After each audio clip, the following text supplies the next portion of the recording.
Welcome to Co-op Mode, round 108. This is the official video game podcast of Secret Friends Unite. I'm one of your hosts, Todd Fireball Oxtra. I don't know. I'm trying to give myself a nickname, Mark. And Mark, the Canadian Caravan. That's badass. I don't know. We'll come up with something better. How you doing, buddy? It's been 2 weeks since we talked video games. It has. It's I'm doing good. It's a long weekend here. It's a long weekend there for a lot of people. I know you're not in some. That, you had to work today, which sucks. But hopefully everyone had a nice long weekend. If you did have a long weekend, and I'm excited to talk some games. Yeah, this is going to be a fun one because Mark, let you know that having a Patreon has been a lot of fun. It's been allowing us to do a lot of cool stuff and also introduce some new people into Secret Friends Unite that I'm not even aware of. And that is really illustrated with our newest member in the friend zone, and that is Francie. That's all we know Francie by. We know nothing about Francie, but Francie is now part of the Patreon. Thanks, Francie. Whoever we appreciate it. We love you and appreciate you. Let us know, Francie. Appreciate it. Then we have a person. That's always fun. Yeah, and since we last recorded, we got a new best bud, Mark, and that is Jamie Prinky. Thanks, Jamie. Yeah, and by the way, folks, if you want to see who our Patreons are, we now have a dedicated part of our website for all our Patreons. So you can see their beautiful images that I've applied to them, and I give them a little catchphrase. So hopefully you enjoy that. And you know what? You get to be on the Wall of Fame if you get to the level of a BFF or you get to the level of our best buds. Yeah. And along with that, we have our BFFs, Sean, Stella, and Henry Nias, and Missy Merchant. Been along with us for a long time. We appreciate you and your dedicated support. So much. But you know what, Mark? We got to give Jamie a power up. Yes. All right. Do you have something in mind? Okay. Well, I think Jamie gets the power up of saving anywhere. No more save states, no more checkpoints, no more having to wait through the cutscene to get to the boss. She can save anywhere.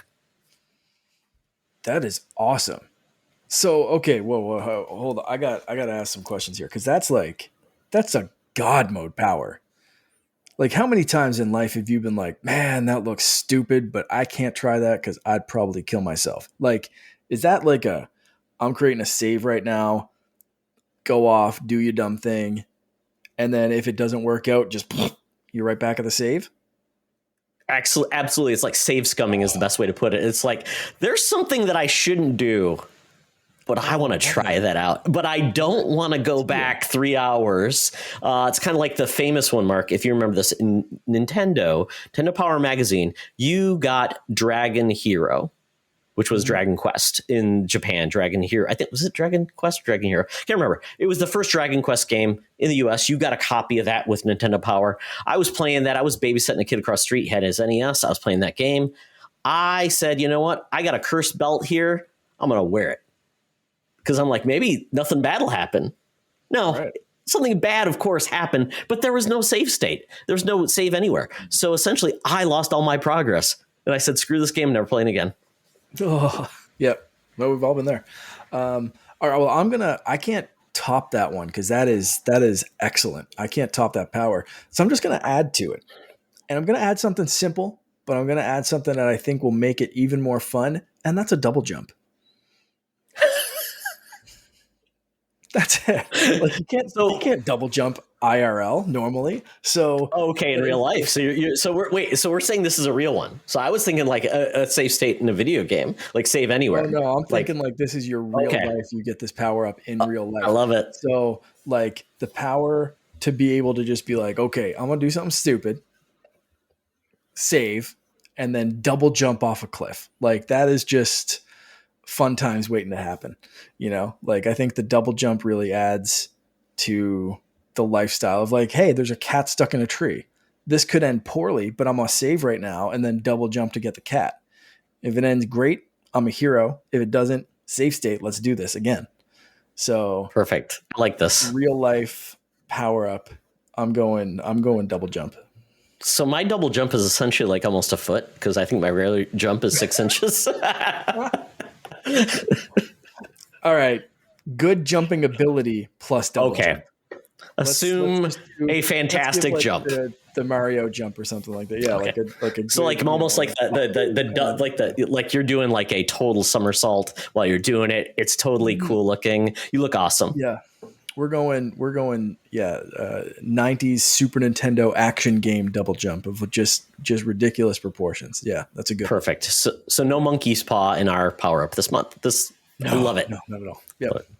Yeah. Fantastic. I mean, all right. Kind of. Because like if you remember everything from your save state, you might have to experience your own demise, depending on how stupid. Like I would definitely experience my own demise over and over again.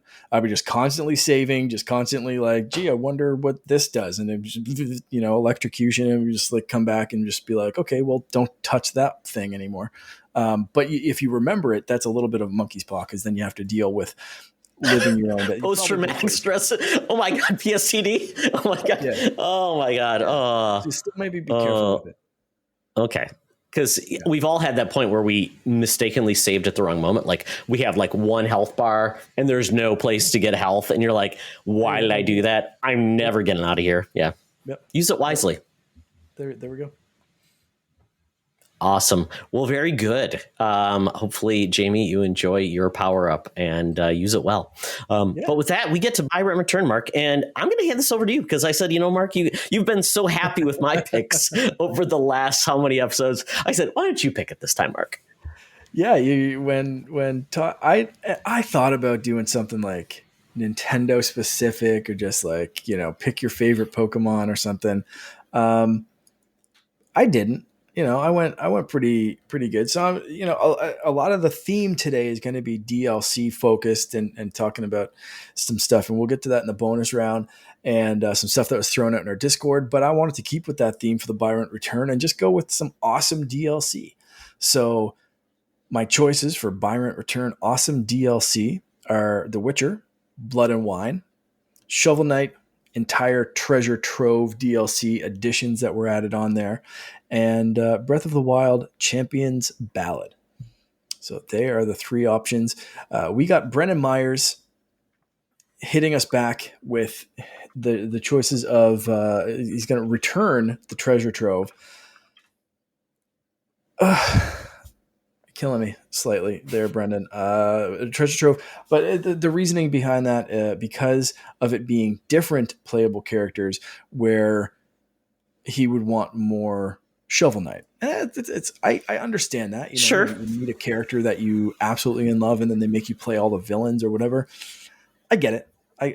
There was no DLC in that thing that I liked the person more than Shovel Knight. Like I kind of get what Brendan's saying there of like, yeah, like give me Shovel Knight 2 at some point. So it's not just like, one great Shovel Knight game and then a whole bunch of like bad person spin-offs kind of thing. I get that. I can understand that. Rent the Champion's Ballad because it is a fun addition, but nothing to brag about. And then buy Blood and Wine because it is more/better content for the base game, which is already amazing. The Witcher. So there we go. Todd. Wow, this is a hard one because, well, it's hard. 2 out of 3 are hard for me. I guess, Mark, I'm guessing you can probably tell which the not so hard one is. But for me, we'll start with I'm going to return the Ballad Champions. I played a little bit of it. To me, a lot of the felt in that game felt like it was things that should have been just part of the game, like tracking your progress and showing where you've been. I'm like, that's a weird one. That was not for everybody, but I totally get it. The other things, like the one mode where you basically show up naked and you've got like, in your trunks and you're trying to survive, and kept getting killing by a bat, and I'm like, this is not fun anymore. Turn it off. It's all done. But I think a lot of people enjoyed that because it was just getting back into that game, gave you another reason. So totally get it. Just not for me.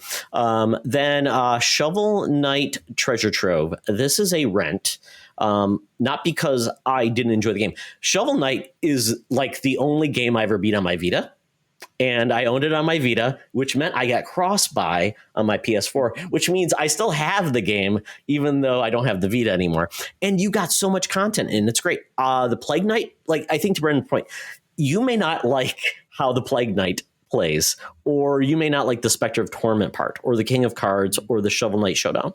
But it's all there as something else to play. And quite honestly, I think people are all like, let's have a new version of Shovel Knight, but they kept on giving you more Shovel Knight.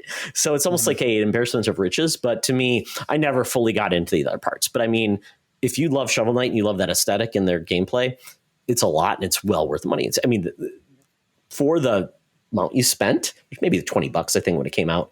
It's definitely the best deal, one of the best deals in gaming all the time. And I love Shovel Knight. That's my favorite, like, of those 8-bit like throwback games. Yeah. Phenomenal. It really takes me back. Love it. Yeah. And then it's going to be and it's funny because you could have picked any of the Witcher DLC, Heart of Stone, Blood and Wine. I don't even know what to say because that DLC felt like a sequel. And after finishing The Witcher, I needed these games because I made some bad choices in The Witcher and I was a broken man after that game. And I needed something to take me out of it. And this is exactly what it was for Geralt. This was a way for him to like kind of get back into his groove. Like Stella got her groove back. This is me getting my groove back. But you could also play these standalones by themselves. You didn't have to beat the campaign, which was very cool. So that's my buy. I think some of the best expansions, whatever you want to call them, in the world, and they're part of the complete edition, which is now updated on PS5 and Series X. Correct.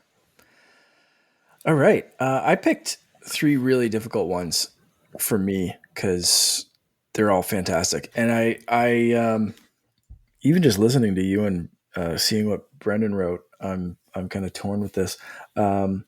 I think I'm going to go with a weird controversial pick that is probably not the correct pick and is stupid. So I'm going to return Blood and Wine because Witcher 3 is big enough already.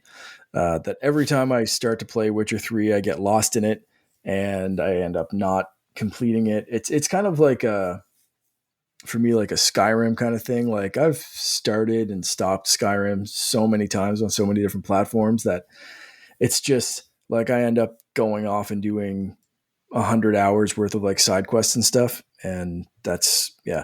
And I could probably say the same thing about Zelda, but whatever. I'm here to just get those like negative comments. You're okay to be basically just be hypocrite, Mark. That's okay. Exactly. Yeah, exactly. I want angry people coming at my Twitter and blowing up the comments of this YouTube video and get that engagement up. So here we go. I'm gonna rent the Treasure Trove because kind of similar to what you and Brendan said. Like it's great. It might not be for everyone. So the characters maybe not were not as engaging as like Shovel Knight. And I liked some of them. I wasn't a huge fan of some of the others, but like you said, for value, like it was just an amazing kind of value for the whole package. And it was impressive that they kept going with it, with the success. A lot of companies, and I know this was promised because of the whatever Kickstarter or whatever they did for getting this game going. So a lot of companies I think would just kind of like fire out these little sequel-esque kind of things and just like, hey, we're moving on to Shovel Knight 2, bigger, better, faster, whatever, and go from there. But they kind of stuck with it. So that means I'm buying the Champions Ballad. I've painted myself into a corner here. I did like the Champions Ballad. I do understand what you mean about should have been included in the base game because you get so much of the history, backstory, and characterization of the champions that I think that could have benefited the base game. But I did like playing it. It gave me an excuse to go back to Zelda. And contrary to your point, the map, the tracing where you have gone on the map, I did like that was DLC. Because for me, it was, I spent, 100 plus hours in this game or whatever, 200 hours, however long I took exploring and doing everything in the game that I wanted to do. And then they unlocked that, which could show me like, oh, I missed this entire area of the map. Now, if I had that, I probably would have taken the time when I was first playing the game and to be obsessed with that map and that line and whatever. But being able to come back to it after everything was kind of what I thought was finished and say, okay, cool, what's up here, and explore absolutely new parts of this map that after 100+ hours or more I hadn't seen. I thought that was an interesting bit of DLC to just bring me back into that world. I didn't need it. It didn't have to be there. It would have been cool to explore that the first time, but there's things that you miss with this world being so big. And I really liked that as DLC edition, additional content. How I'm gonna say, what about this if it's just you beat the game and it's New Game Plus? So you don't get it at jump, but it's not like something you have to spend $20 to get, but you have to beat the game. So it's essentially, it's a nice thing to come back to as a New Game Plus. Absolutely. Yeah. It definitely could have been included in the base game. And, that's, is what it is, I guess. But I do think Blood and Wine is probably the best one. So I should probably buy that, but I'm not going to because I just want to be different than you guys. So there we go. That's my picks. And it's definitely wrong, but I said what I said and we'll keep going. I love it. And the funny part is Shanias, who's a good friend of ours, obviously patron, all this fun stuff. And he's like, what are these games in this DLC? I've never heard of anything like it. We love Sean. Exactly. Ever heard of Breath of the Wild, The Witcher? Exactly. I've not heard of Breath of the Wild, one of the top rated games of all time, one of the best games in recent memory. Sequel's coming up, bud. Time to play it now. By the way, Sean's put probably $400 into Destiny 2. So that's where his mind is. So we probably just should have just, what's your favorite Destiny 2 DLC? Sean be like, okay. And when I was going through this, I was trying to think. I didn't have Champions Ballad on there at first at all, to be honest. My first choices were like Witcher Blood and Wine was always there. That was my first choice right off the bat. But I almost picked something from Destiny and I couldn't decide on Destiny or Destiny 2. I couldn't decide on one DLC or because you could done the first. Yeah, because certain DLCs in Destiny have changed the game for the better and for the worse. My son's right now is getting ready for the new drop, and he's showing me, I'm like, oh my god, and I'm like, that's awesome. I don't know what's going on. But it was what we were talking about, like a topic for this week. And this almost became the topic was DLC. Maybe we'll talk about that in a future episode, dedicated just, what makes good DLC, the best of the class, the worst of whatever. But I was thinking, because I was looking at games I own that I have DLC that I really just need to get to, like Control. The DLC on that is supposed to be top tier. The DLC for Resident Evil 8 Village. Yeah. It's there. I own it. And I didn't realize this, Mark. I own Shovel Knight Treasure Trove on Switch. How do I own that? Why did I buy that? I own it somewhere else. I don't know. This world is crazy. It is a very Switch feeling game. It is. Oh yeah. It's definitely, yeah. And the other option for this is I almost went that direction was Nintendo stuff, but I wanted Shovel Knight was going to stay on there, but it was going to be Breath of the Wild and then the newer stuff from Mario Kart 8. And then I was like, do I go Nintendo first party and swap out Shovel Knight for Splatoon? Like the Splatoon 2 Octo expansion, especially with that big story kind of thing that I thought really added to the game. So landing on this, what I actually landed on, took a little while. I kept bouncing back and forth between how much do I want to torture Todd with Nintendo specific stuff or just go vague in general with just some awesome DLC. So there we go. Yeah, I mean, even I would think one that is you didn't have to pay for it was Gears of War 5 Hivebusters. All right. Just a nice drop of new, fresh content. Didn't have to do it. Had nothing really to do with anything else. New protagonists. I'm like, that's amazing. And they gave it to you for free. And it was a clunky, chunky bit of combat. And they actually added in these characters with special abilities. So that's awesome. I mean, when people just do that, here's something for free, enjoy. Why not? Yeah, always great. Yeah, absolutely. So now we got to get into what we've been playing. So, Mark, I'm very excited about this first game you've been playing because when I look at it, I'm like, this is the goofiest thing in the world, and I love it. Yeah. So this is one from Outright Games, and I'm an Outright Games ambassador. And my son loves this show. He has a giant Gigantosaurus stuffy that he chases us around with. It's very entertaining. My brother gave him that not last Christmas, but a Wait, this couple is a years real ago. thing? This I is a thought it real was just thing. a Yeah, it's a game. real show. Oh my No, god! this I is all didn't know based it off was. of a show. Oh, Yeah, okay. Gigantosaurus is fantastic. So this is called Gigantosaurus Dino Kart. It just came out February 17th, so this is a brand new release. And currently, right now, I'm still running a little contest over on Twitter to give away an Xbox copy of this game. So if you're listening, I am going to run this contest until I think I'll close it like Thursday or Friday, just to make sure people get a chance to listen to this episode. But it is running right now. I've got a couple of entries. But yeah, go over to _Canardian on Twitter and you can enter that right now to win a copy of the game. But yeah, Gigantosaurus is based off of a cartoon called Gigantosaurus. This is a Dino Kart racing game. There are some other Gigantosaurus games as well. If you're a fan of that Outright Games published Gigantosaurus the game, aptly named. That was back in 2020, I want to say.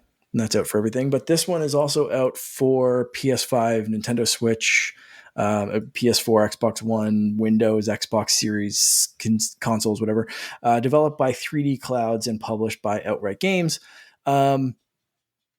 Like most of the Outright Game stuff that's based on kids' cartoons, this one starts you off on easy mode. I could hand fin the controller right off, very similar to the Paw Patrol racing game.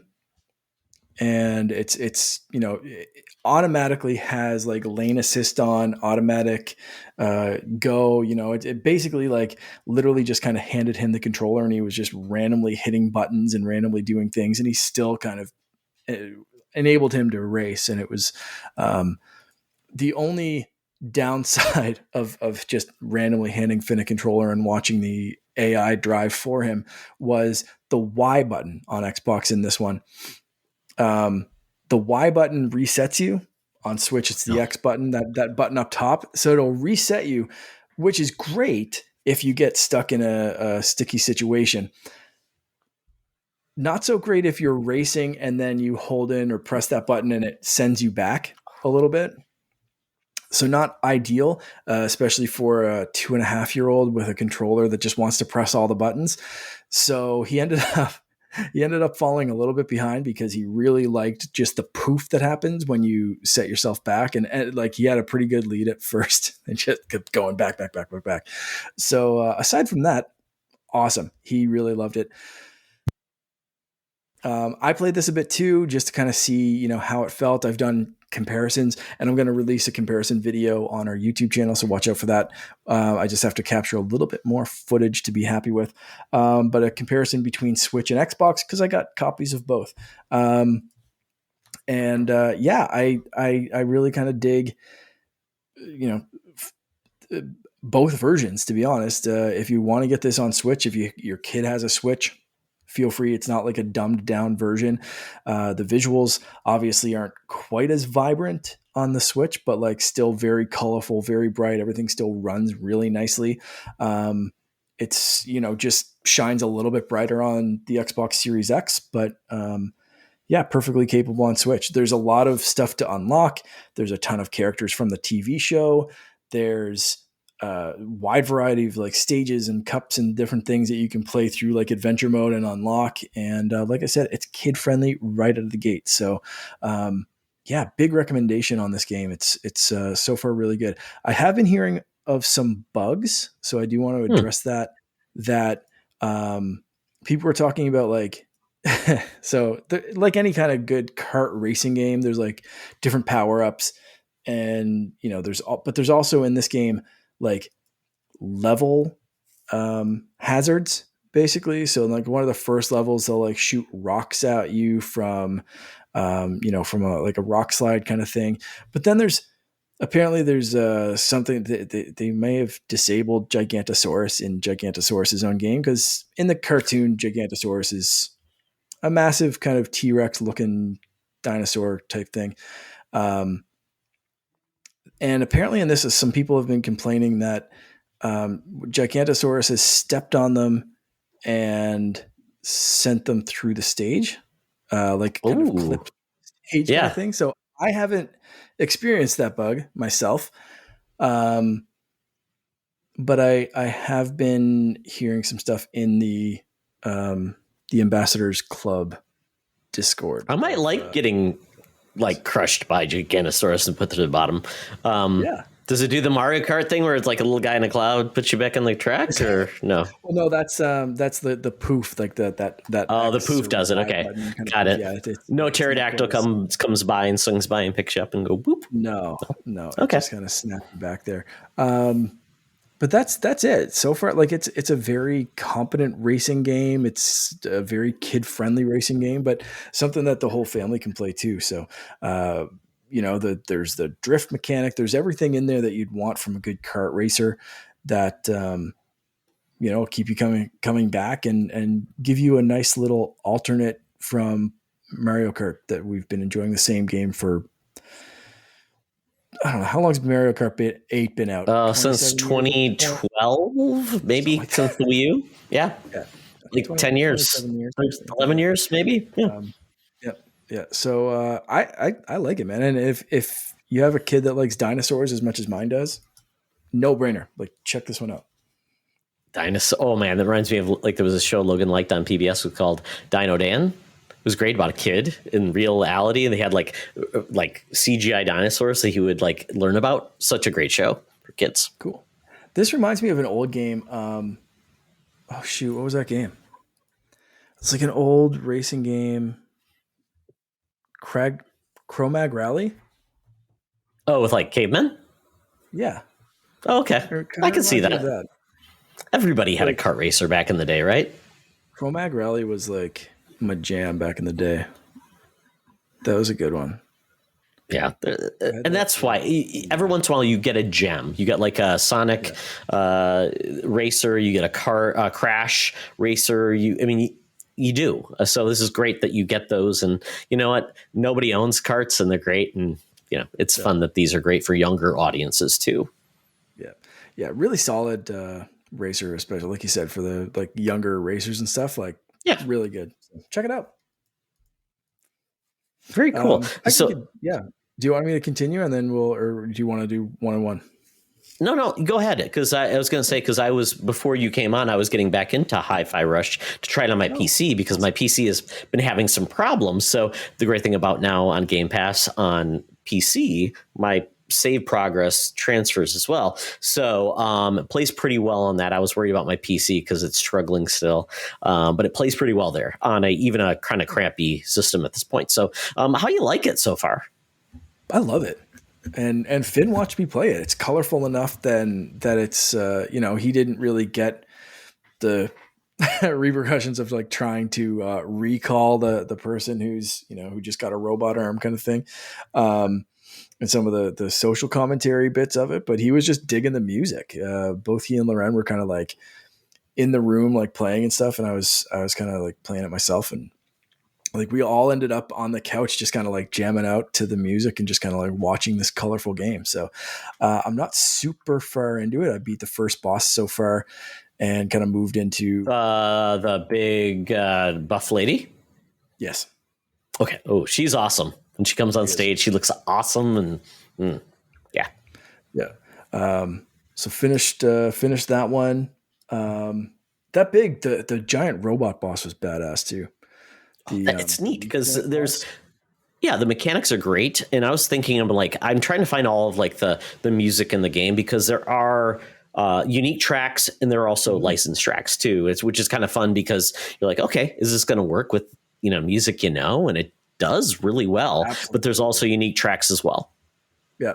So that's the one that brought my wife over, was Lonely Boy. She was just kind of like, what are you playing? Nice. And that was it. She, came over and I was like, okay, I'm going to jam to this for a second. So yeah, Hi-Fi Rush.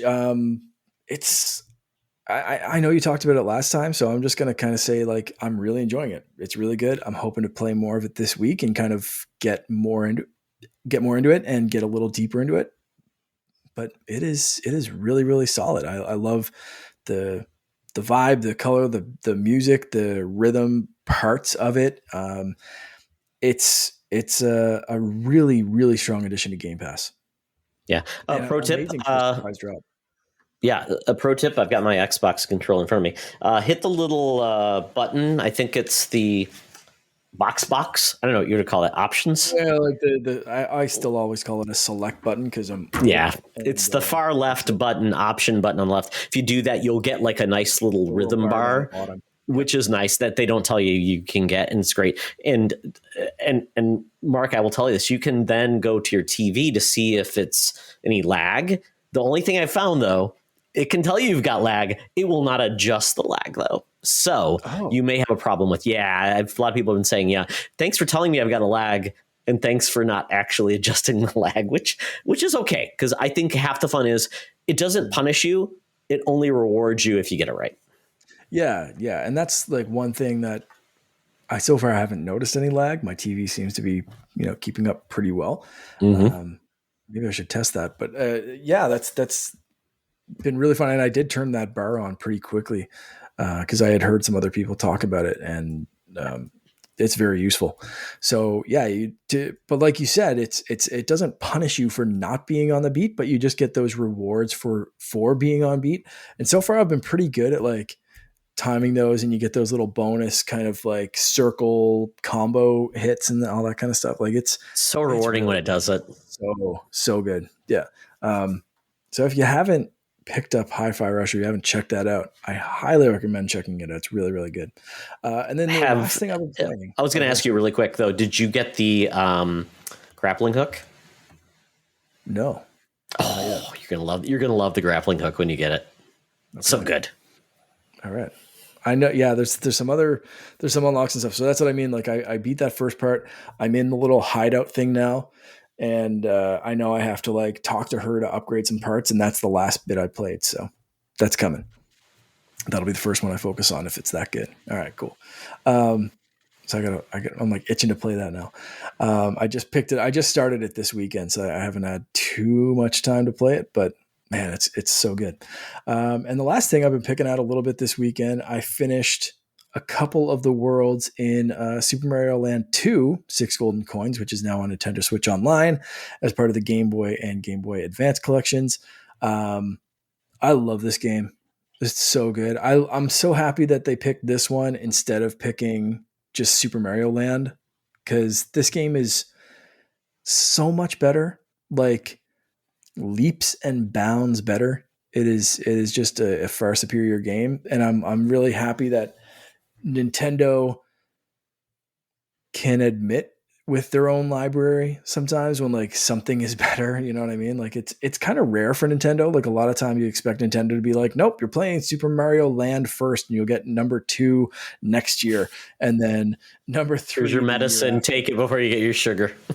Right? Like they do that kind of stuff. So this game being released is such a nice thing. And I've been playing around with like the filters because I had a Game Boy Color and that's where I first played it. But I also kind of want to experience it on like just the Game Boy screen. So there's a lot of filters that you can play with in the Nintendo Switch Online menus to make it look like the original Game Boy or the Game Boy Pocket or the Game Boy Color. And it actually will change kind of the palette of the game depending on like if the game was optimized for Game Boy Color, and some games weren't, and it just kind of colored some stuff in randomly. Like that's how the Pokemon games were. So it's a really cool throwback. And I still have my Game Boy Color and it still like functions. The game carts don't always function, but whatever works. But yeah, this is one that I absolutely love. And I've been loving playing it back, and it's such a cool Mario game because you don't have to beat anything in any particular order. Like you can just get the 6 coins, like however you feel like tackling them. So, yeah, I love this game. It's so good. I played it a couple of years ago on my 3DS. Feels great to revisit right now on Switch. I think I did, maybe not for that one, but there was a game that I was playing where I had to switch like they do that stupid thing where like they stick with the A and B buttons, but it Mm, feels so natural for run to be Y and jump to be yeah. B. Um, so I think I have switched after GoldenEye. I'm like not afraid to switch my controller button placement around and that kind of stuff now. So I've been playing around with that a little bit more, but it still feels pretty good just messing around with even the default layout. So if you haven't checked out the Game Boy and Game Boy Advance games, definitely there's some gems there. And I'm expecting, before you talk about your games, I do want to throw out a little prediction here that we are going to get the announcement of a Pokemon game on February 27th. Wow. Bold, Mark. Bold prediction. So it's not as bold as you might think. So February 22nd, 27th is, well, okay, it's a little out there, but February 27th is a week from today when we're recording. And that is Pokemon Day. For the last 2 or 3 years, we've gotten a specific Pokemon Day direct presentation, whatever you want to call it, on Pokemon Day. And I'm expecting another one of those this year with some Scarlet and Violet DLC, but also what else do they have in the pipeline? Something new, I'm guessing, probably from Pokemon Detective Sleep. Pikachu, Pokemon Sleep, some stuff that they've talked about that we haven't heard about. But this would be such an easy win coming Yeah. off of a well-received Pokemon Scarlet and Violet, but also kind of critically pooped on for there were a lot of problems with that Yeah. game and still are.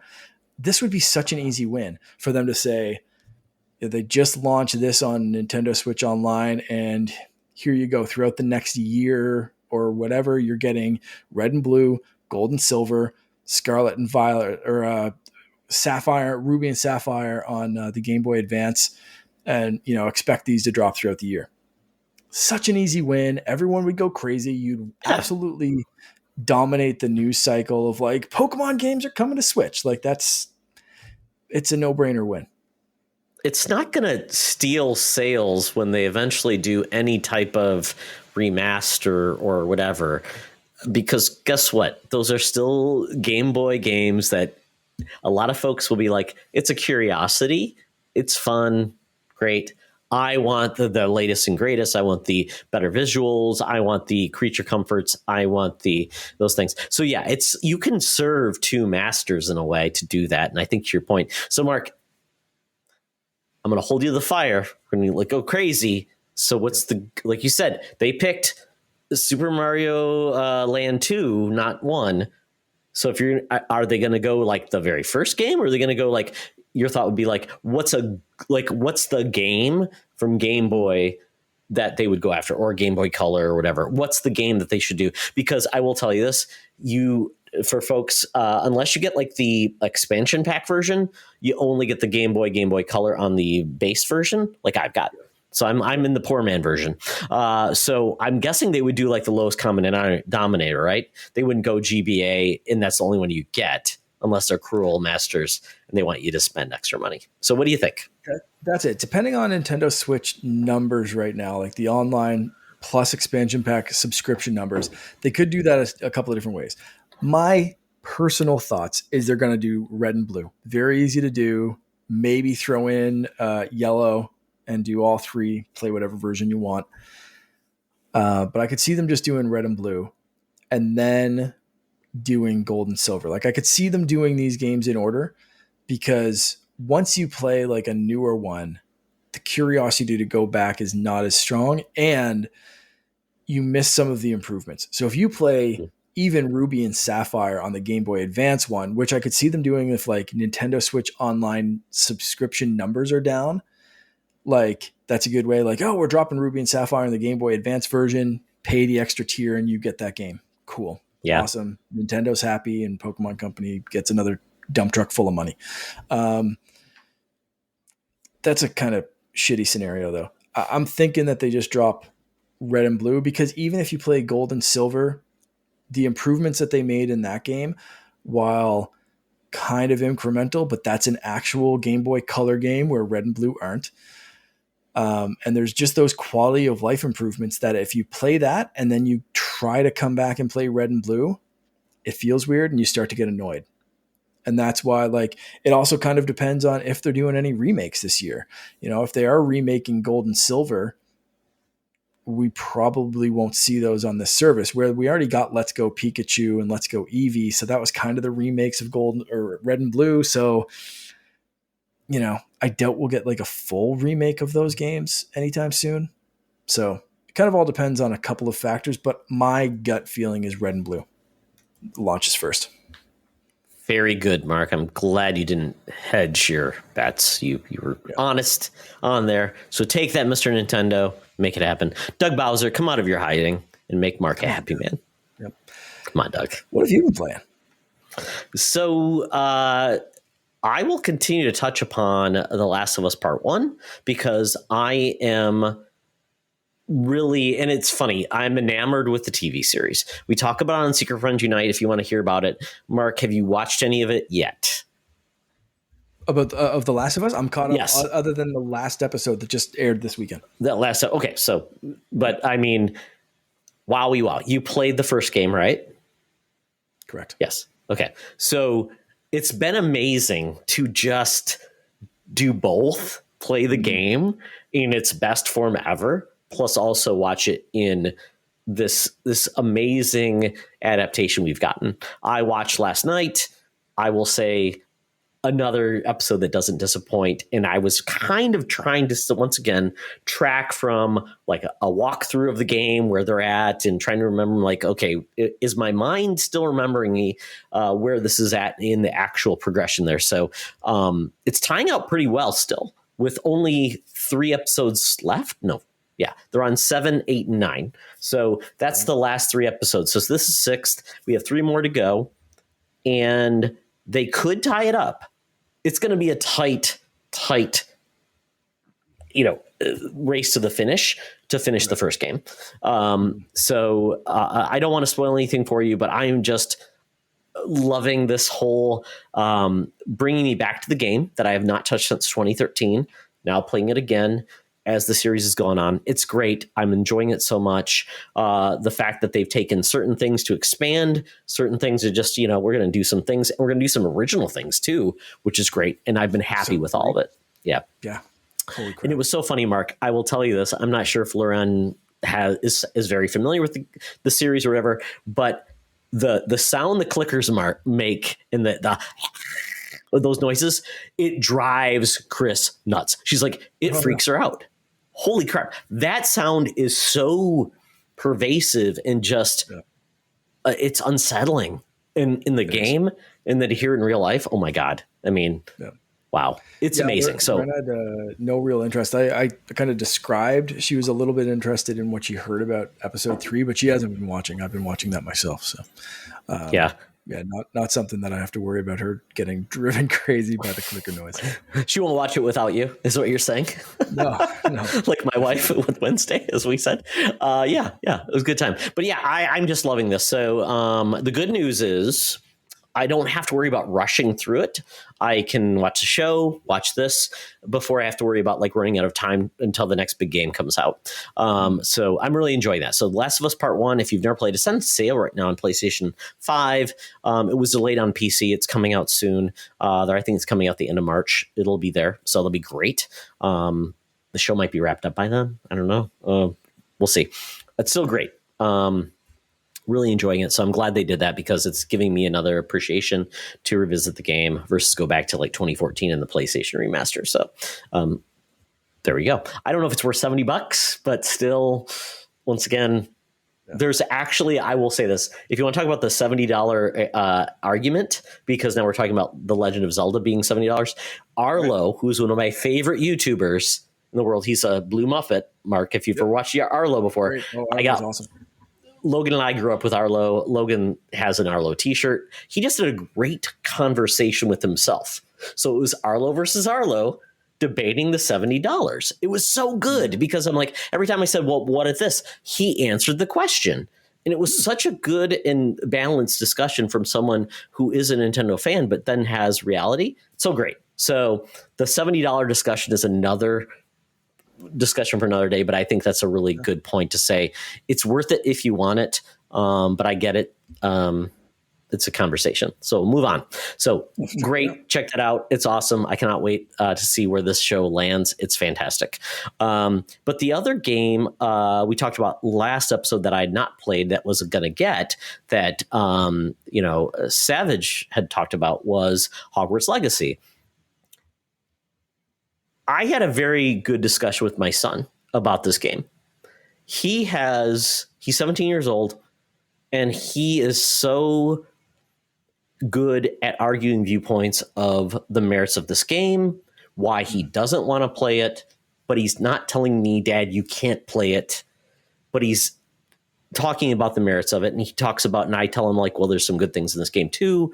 So we're having a very good discussion about this within our own household about the value of this game. There are, if you want to seek out differing opinions of why you should or should not play this game, they're there. We're not going to talk about this game. I am in full support of the trans community, LGBTQ. I have a family member who is trans. So I fully get this. And where it lands you and where you're going to play.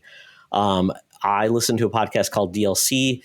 And while there was someone who said, I'm not a fan of the Harry Potter series whatsoever, but I'm loving this game. But I'm also fully understanding the arguments against this game. So he did a great job talking about art and where this lands and all of those conversations that we should have about the things we want. Because there are so many controversial viewpoints. And it was funny because I was talking to my son. There was an article that just came out that said the Saudi Arabian government now owns 10% of Nintendo. Yep.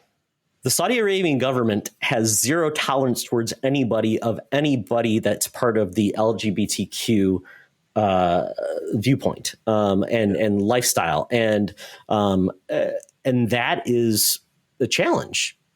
And so it's like it becomes a challenge. Like, where does my money go? Who does it support? What is it doing? Yeah. It's a personal choice for everyone. Yeah. And you trace the money, and you will be saddened, and you will be depressed, and you'll be like, "What do I even do?" Well, yeah. And that's well, one of the arguments I've heard is, there's no, no right choices under capitalism. Everything, there's always something that ties back to someone horrible. So, you go down enough of a rabbit hole and you can't enjoy anything. And the Nintendo thing is another one that not only with the Saudi government, which is terrible enough, but also, what is it called? Super Nintendo World or whatever it is in Universal. So it just opened.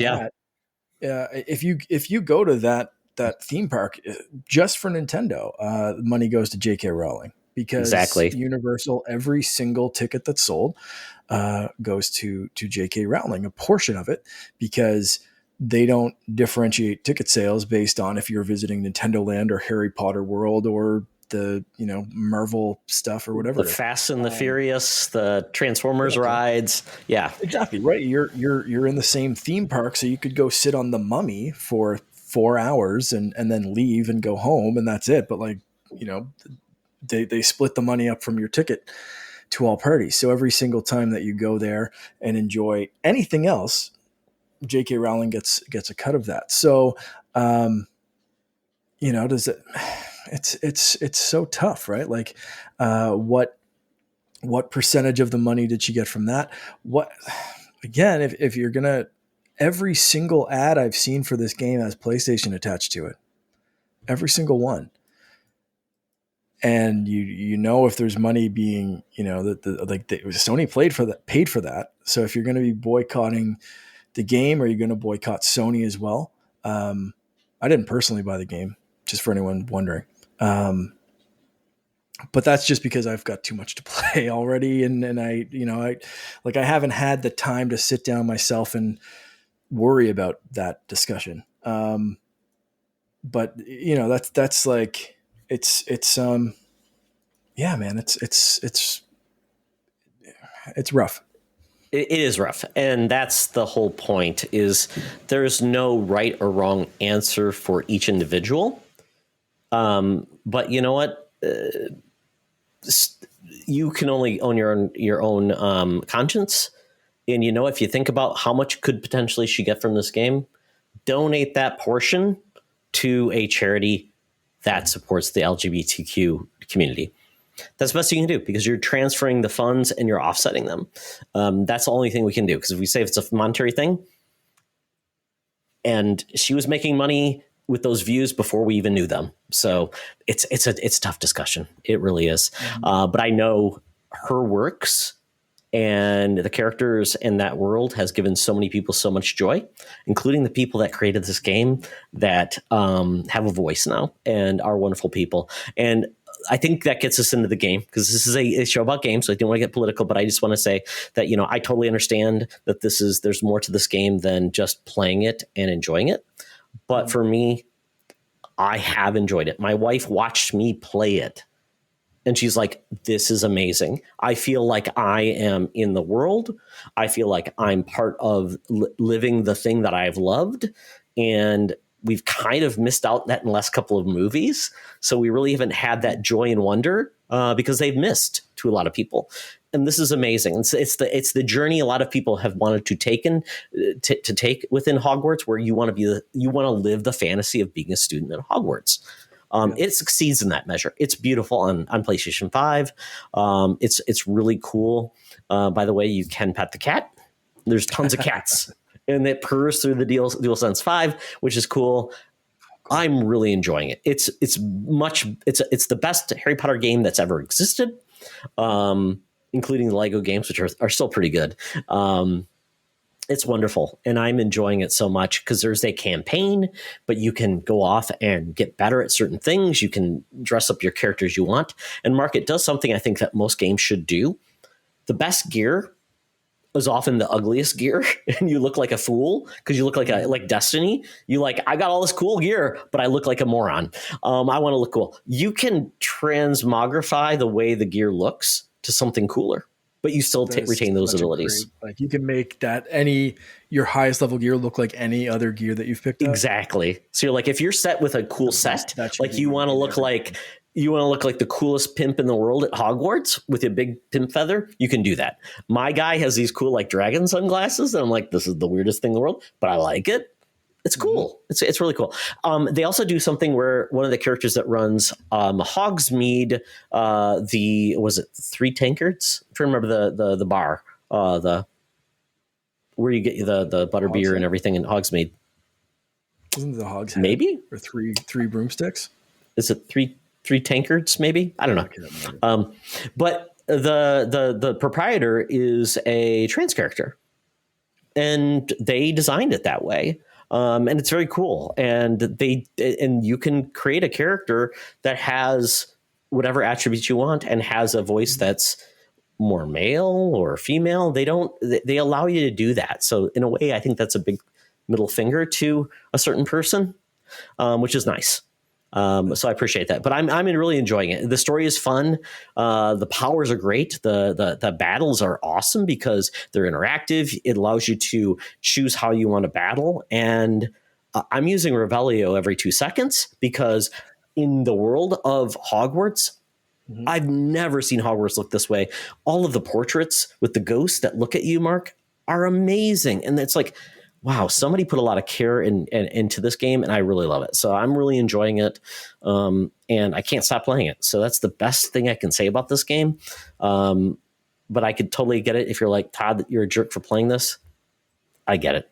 Totally get it. It's a mixed bag of feelings, for sure. Well, I'm not going to say that. I've heard arguments from both sides and decent arguments from different communities of people that, it's tough. And it's, like I said, one of those arguments is like, are you burning your PlayStation 5? Are you never going to Universal? Are you supporting Universal Studios in general, let alone the theme parks and whatever? Are you supporting Nintendo? Are you doing it's so much, and it's headache inducing to start, but I you also want to support people and make them feel loved and welcome and supported. So, yeah, it's tough. It truly is, because when the things you love, you don't want to hurt the people that you also support. It's a difficult thing to balance, but that's what I've been playing. And like I said, I'm very excited about the games that are coming out. Atomic Heart is dropping. I tried to preload that, Mark. I tried to play it because it said it was ready. I'm like, it's not even there. Like, what? No, I did the And same then thing. I'm like, where's it at? So it's kind of crazy. And then there's other games that are coming out. Resident Evil 4 is my big game that comes out in March. There's people like Wulong, Black Legacy, I think, is coming to Xbox as well. We're in the mix. Is there any other games that you're looking forward to, like in the next 30 days? Atomic Heart, I that's preloaded on my Xbox and ready to go. That's 100% like I'm excited. Um, I'm hoping maybe I might get my hands on PSVR 2, or at least hear from some people that do, like, not to buy it, but I know a couple of people that are excited to get it, and I'm hoping that I'll get some FaceTime with one of those headsets. Um, that's it off like off the top of my head. But then I know, like, so Sean, Henry, and Stella, there, Sean was talking about a couple of games that he's picking up for PSVR 2, and I think there's a couple of them that are crossplay.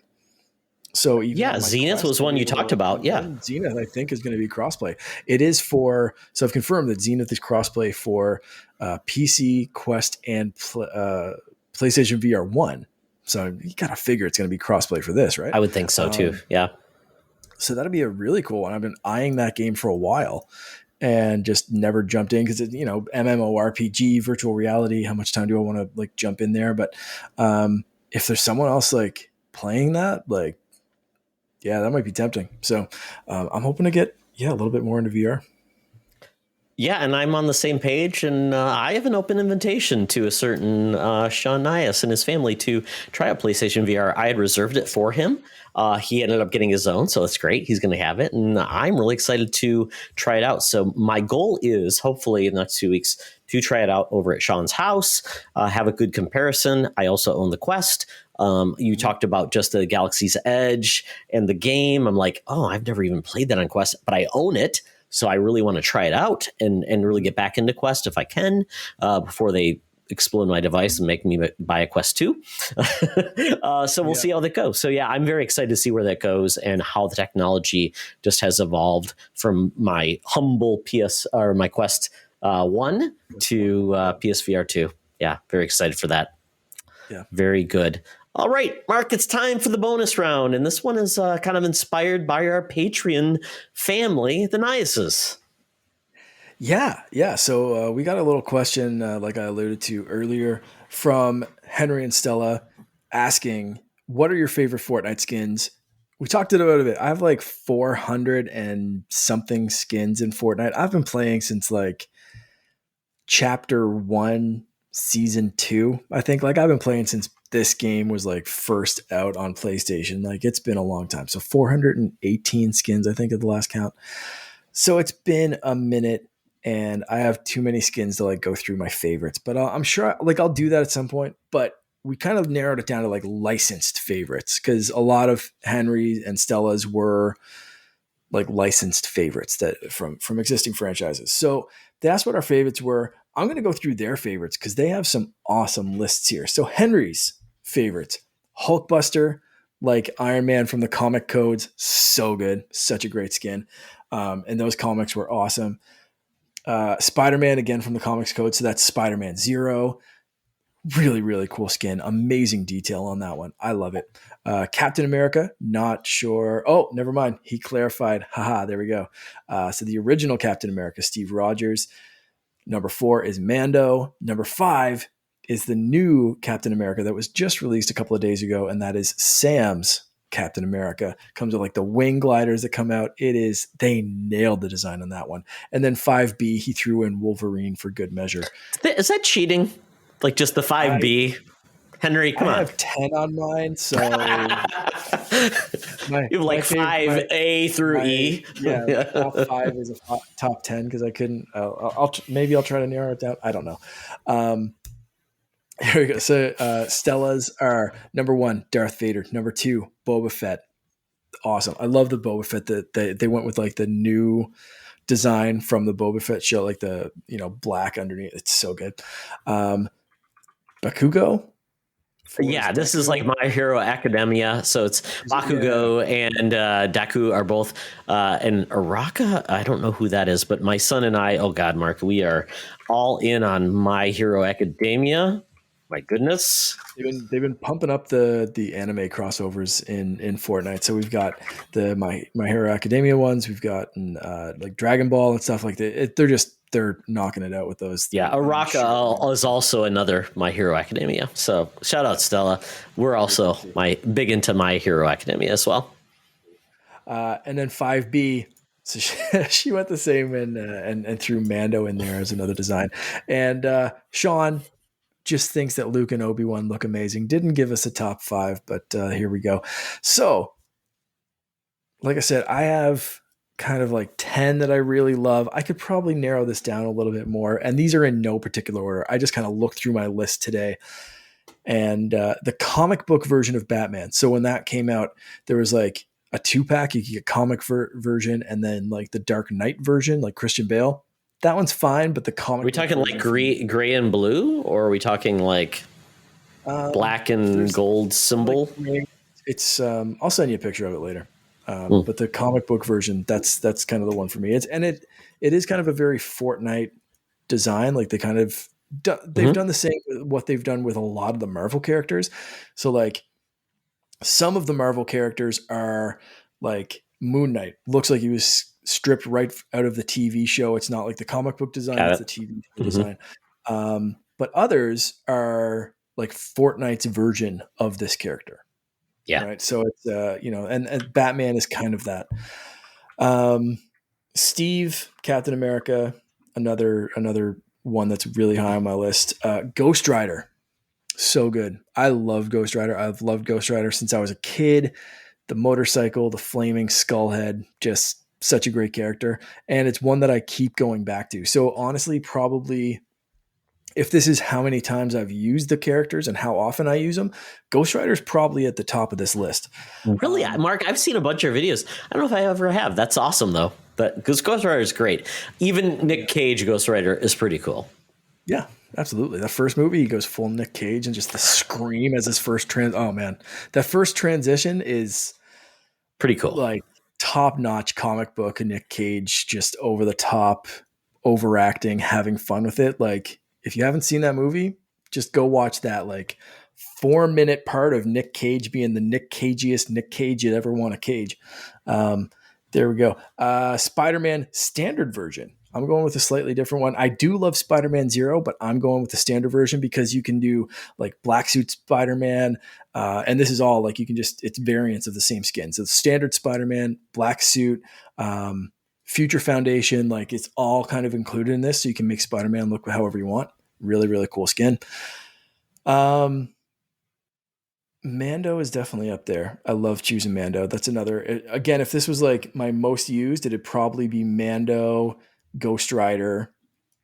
Luke is way up there in the black suit specifically because like Return of the Jedi Luke is just Mark, that's my number one right there. Oh God. Yep. Then Vader's up there, but I don't use Vader. I find he's kind of like big and clunky, but I love that design. He's so good. And then like the Vader walk. I was going to say the sound of Vader walking and the Imperial March. Ooh. Cool. Master Chief, and I like the black variant that you can only unlock if you play it on a Series X or S. Really, really cool design. Again, not one that I use a ton, but I love that I have like a specific version of Master Chief. And then rounded off X-23. Love the design, but I love the alternate one without the mask. I find the mask looks really goofy on her, and you take the mask off, and X-23 is amazing. Love that character. And Rey Skywalker. Again, if we're going by how much I use the character, Rey Skywalker's probably like up there in my top 3 or 4. I use Rey a lot because she's just a really good character, like really clean design. And yeah, so that's kind of my list. So top 5, if I really had to pick, like especially based on use, I'm going to say most likely Steve Rogers, Captain America, Ghost Rider, Mando, Luke, and Rey. Maybe that'd be my top 5. But I've been using like Sam's Captain America, like Falcon Captain America, since he launched a few days ago, and I haven't switched. So that one might be quickly moving up the scales. But as of right now, that's the list. So based on all of this, like Fortnite's kind of like the pinnacle of like comic crossover and license crossovers and all that. It is the metaverse. It is 100%. And that kind of inspired us to talk about crazy, wild crossovers that we would want to see and just have some fun with it. So let's talk about that. What's your crazy crossover that's like not Fortnite? Because I think like we could sit here and be like, I want to play as this person. Actually, first off, I don't know, Todd. You've never gotten into Fortnite. Nope. What would be like one crossover that you'd see and you'd be like, you know what? I'm kind of tempted to just download Fortnite just because of that wacky crossover. It would have to be something so dumb that I'd be like, how did this even happen? It'd be like if Bob's Burgers or The Simpsons or American Dad or like, I don't know. I'm trying to think of something else. The Gummy Bears showed up. I mean, it would be that, Mark. Exactly. Old cut. You know what? Gummy Bears come back. Gargoyles. I mean, we're talking about like things that just shouldn't belong. I mean, the fact that Witcher is even in this, and it's like, hey, Geralt, here's a submachine gun. Okay, I got that. You know, it's so weird. It's like, I don't know. And the fact is now that there's, but the fact that there's no build mode now might get me back into the game, because the build mode is like, okay, kids, you're building like the Eiffel Tower, and I'm sitting here building like a outhouse, and I'm screwed, and I'm just sitting here not trying to get killed. So maybe that would be enough. And they've done so many wacky things that it's not even like you're good at the game. It's just going out and having a good time. Totally get that. I mean, it is what it is. It is the metaverse. It is the thing. And it's like, you know what? We all talk about this. Live service games. Fortnite is number one. Everybody agrees. It's not even close. They do the most work. They do they make everybody happy, and they've got a season pass that everybody actually enjoys. So I give them props. So Mark, that's probably my answer. It would be like Bob's Burgers, and I would just want to be Gene farting and playing a keyboard that shoots people as I make fart noises. That's all I want to do. I like it. I sent a meme to my nephew earlier because he loves playing build mode, but I was like, this is me in Fortnite, and it's Ralph Wiggum saying, Chuckles, I'm in danger. And it's me when I play regular build mode. And then it was the next one is me when I play no build mode. And it's basically Ralph Wiggum's head on Willie's like ripped body, and he's like ripping off his shirt, and he has like Rambo guns and stuff. And it's Chuckles, you're in danger. Because that's how I feel. Like build mode, not just like skill level, not for me. No build mode, watch out, I'm coming for you. Yeah, Logan, I watched Logan do it, and I'm like, I don't even know what you're doing right now. You're playing like you're doing advanced calculus, and I am doing like my calculator spelling boobs. Sliding numbers. Exactly. It's not even fair. It's not even fair. Oh, well. But yeah, you talked about crossovers. I mean, even if you look at my background, folks, that's why we're here. We're doing YouTube. I have a background, and I'm doing Marvel versus Capcom 3. MODOK, you saw him in Ant-Man Wasp Quantumania. I mean, that game is just crazy. And it's just like, I love the fact that the fighting genre created so many crazy just crossovers. X-Men versus Street Fighter. We got DC versus Mortal Kombat. I mean, we got SNK versus Tatsunoko. Smash Brothers brought in all these different crossovers. I mean, it seems like fighting games just really pioneered the what if and made it happen.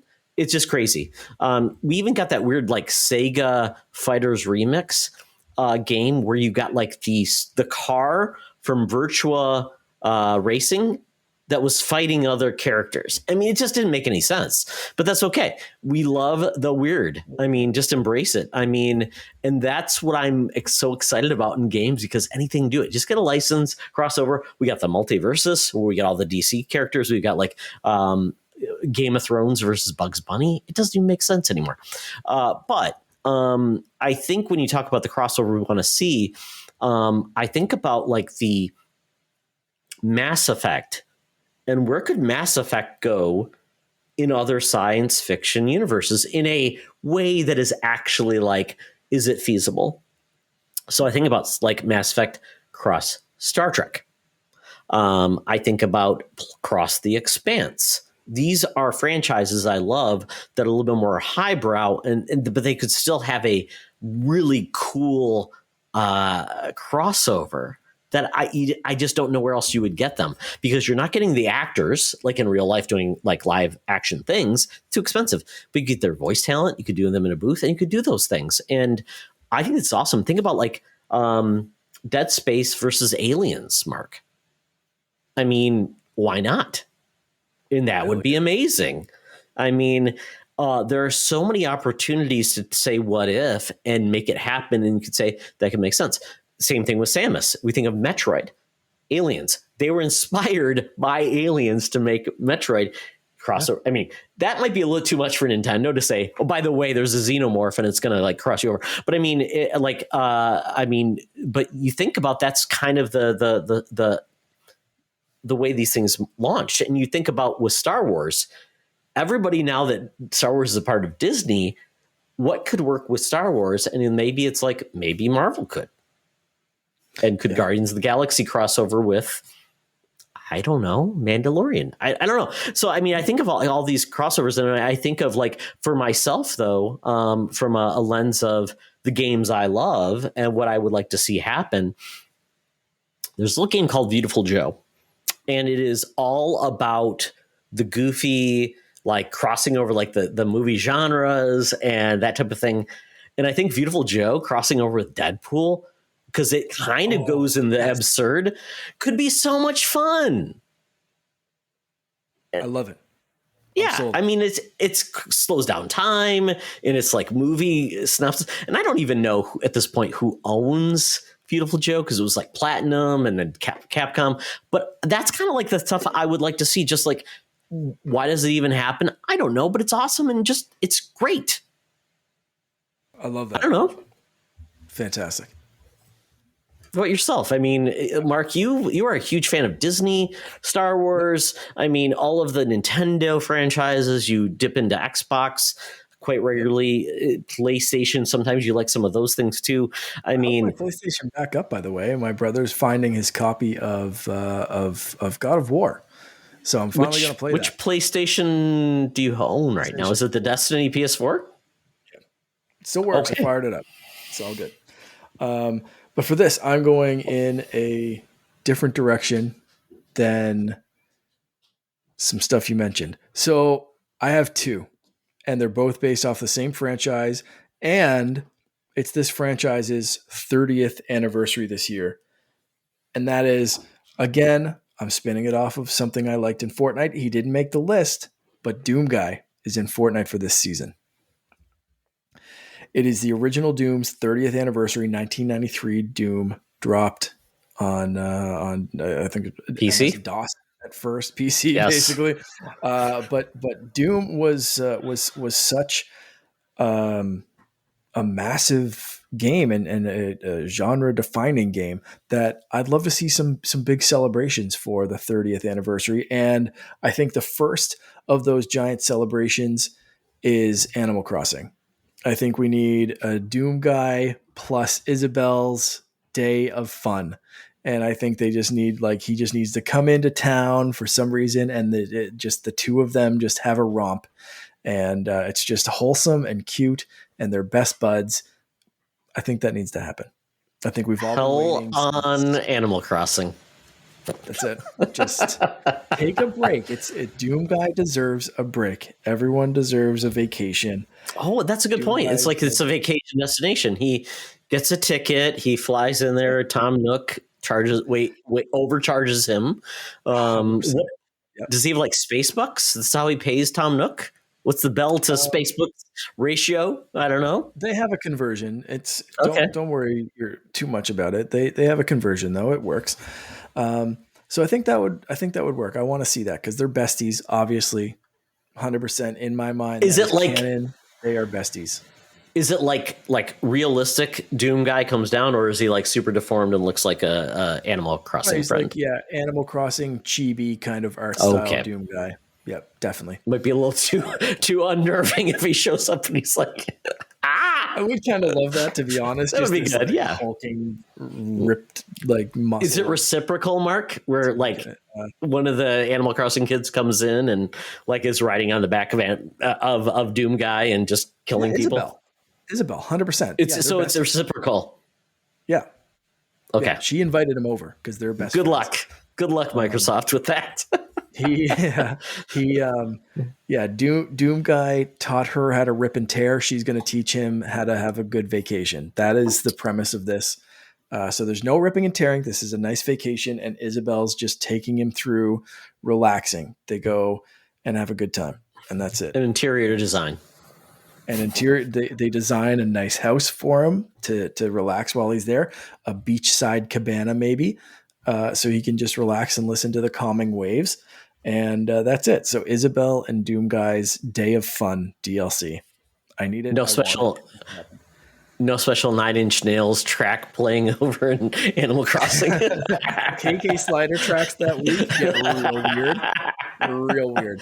100%. That could be like the keepsake. This could be a limited time event, and the KK slider Doom track is the keepsake. Available on vinyl now. Yeah, exactly. Yeah, you can hang the poster in your house. That would be amazing. Love it. So when he leaves Animal Crossing Island, this is a whole narrative, by the way. When he leaves Animal Crossing Island, Doom Guy is trying to get back to hell, but he accidentally gets on the wrong plane, and he ends up in the next epic crossover, which is Doom Guy plus Hades.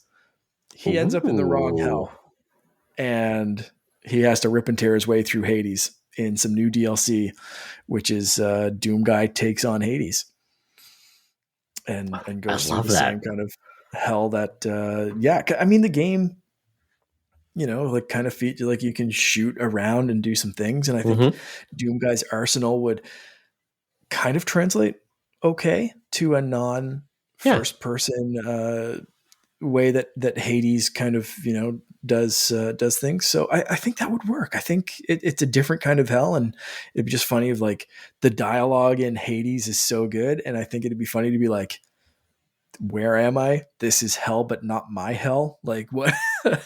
Exactly. Like, how did you end up here, mortal? It's like, I don't know. The dog put me on the wrong plane, and the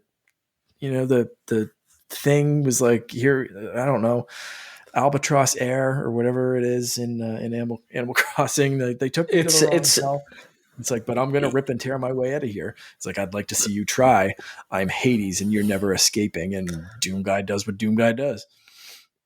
Well, he's going to love the extra dialogue, right? Because there's no dialogue in Doom games. There's no dialogue in Animal Crossing. So the gibberish. I mean, I can't even imagine what Doom Guy sounds like in Animal Crossing gibberish. Is that what it is? Yeah, exactly. And then it's like goes from that, and then it's like you got people just like giving him dialogue through his head. And he's like, "Shut up, just shut up. I don't care. Yeah, it's your daddy, not mine.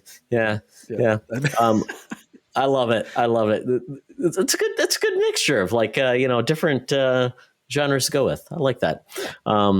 So Mark, before I forget, I have one that I don't know if I've talked about before, but I think it would be really cool. Hockey on the 8-bit consoles was always a lot of fun. You got like the NES, like NES hockey, which was like Fat Mario, Skinny Mario, regular Mario, whatever, Tall Mario. Oh yeah. Which was fun. And then you got like Blades of Steel, which was like just fake, right? I mean, it was like, those aren't really franchises, but a lot of things. I want that to be revisited, but with just like the craziest like crossover ever with Konami. So I want like the Metal Gear Solid Blades of Steel. I want the Castlevania Blades of Steel. I want those, like the rosters to change. Like it's Dracula plus this guy plus Simon Belmont is your front line taking on all the other Konami classics, but it's like Blades of Steel. Okay. Yeah, I like it. I mean, we're probably not getting a new NBA Jam with folks, but why not this? Why does Mario and crew, why do they get all the sports franchises? Let someone else have some sports. Why not Konami? I mean, vampires like to play. I mean, come on. We might get, MGS, like Snake. I mean, he might be really fascinated with like goaltending. We don't know. Mm-hmm. Yeah, blood gets spilled on the ice. The vampires might get excited. We don't know. Super blood hockey plus. Exactly. You've inactivated Vampire Rush. Ooh, it's like the power play. That's what causes the power play, right? Yeah. I mean, you have as long as every hockey stick is sharpened into a stake at the other end, then you have that incentive to the vampires has to behave or they're going to get staked with a hockey stick. And exactly. It's fine. It works out. Yeah, and then you turn a Metal Gear into a Zamboni to clear the ice every period. Naturally. Yeah. God. Mark, they don't pay us enough to do this job. We're trademarking everything, folks. So you've heard it. We're trademarking. You do it in quotes, trademark. It's official. That's how it works? Oh, cool. That's how it works. Yeah. Yeah. So, Mark, I think we've done our job. And that's all we ask. To do our job. So this has been a lot of fun. So folks, if you have any dream crossovers, let us know. And by the way, I did pull up a list of like all the weird Fortnite things that have happened. Mark, this game is the most successful game probably in history, and they're still on crack. I don't know what the hamburger guy's doing with his big tongue, but it is what it is. Yeah. It's a franchise within the game. Or the banana guy with like half his skull, like his skeleton, peeling, visible. He's got a ton of variations. Yeah, the skull one's so weird, really creepy. I like it. It's so weird. Oh well, can we get ourselves in Fortnite? No. But why? I know we should be able to. There's probably somebody that looks like me, a bald guy. Did you say it's Todd? Yeah, there we go. And you look like Obi-Wan, so I think we're covered, maybe. Yeah, absolutely. Okay, there we go. We're covered. Yeah, look for us in Fortnite, folks. By the way, there you go. So, Mark, thank you for joining us on this wonderful voyage of the world of video games. So, tell people where they can find you. You can find me pretty much everywhere: Instagram, Twitter, TikTok, and in our Discord as _Canardian. You can also find me on Hive as just Canardian. Very good. I'm on Twitter at Toxer, talking about all things video games, comic books, whatever you have. Follow us on at Secret Friends U for all things Twitter, secretfriendsunite.com for all things Secret Friends Unite, and our Patreon, patreon.com/Secret Friends Unite. And check us out. We've added some previews in our videos, which is great. Thank you, Mark, for doing that. I'm doing it now as well. So you can see if it's something you want to watch and enjoy. And we're going to eventually put some Patreon exclusive content out for everybody to enjoy just to see if you like it. I think that's fair. I think it's something we're going to do. So we don't want to take away from our Patreons, but we want you to see what we're doing. That's really cool. And hopefully you enjoy it.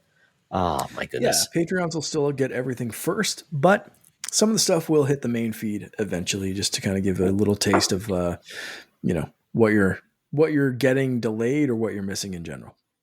Absolutely. This has been a fun voyage in the world of video games. Thank you, Mark.